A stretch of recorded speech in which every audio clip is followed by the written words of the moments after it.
sono dei cittadini in uniforme che hanno deciso e scelto di essere al servizio del proprio paese.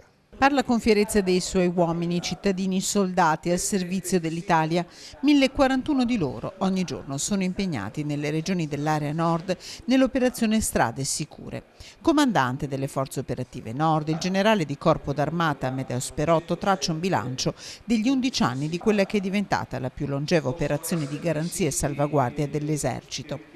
Partita il 4 agosto del 2008, nelle nostre terre sorveglia piazze, siti, stazioni, 107 gli obiettivi sensibili, soldati formati e addestrati. I soldati prima di iniziare il proprio servizio fanno un ciclo di addestramento non mai inferiore ai 2 mesi. Questi 2 mesi, oltre ad acquisire le tecniche principali per poter operare anche isolatamente, che riguardano sia l'aspetto sanitario che l'aspetto metodi di combattimento militare, anche l'osservanza delle consegne e la conoscenza dei posti, che è una cosa essenziale per poter lavorare inseriti in contesti che non sono tutti uguali. Agenti di pubblica sicurezza, i soldati di Strade Sicure.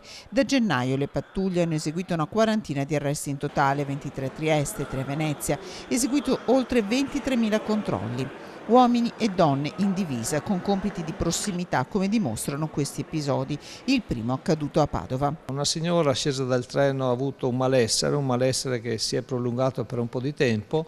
Questo soldato, autorizzato dal suo capo pattuglia, è stato vicino a questa signora, gli ha consentito di recuperare, ma non è l'unico caso. A Venezia c'è stato un turista australiano che si è accasciato al suolo.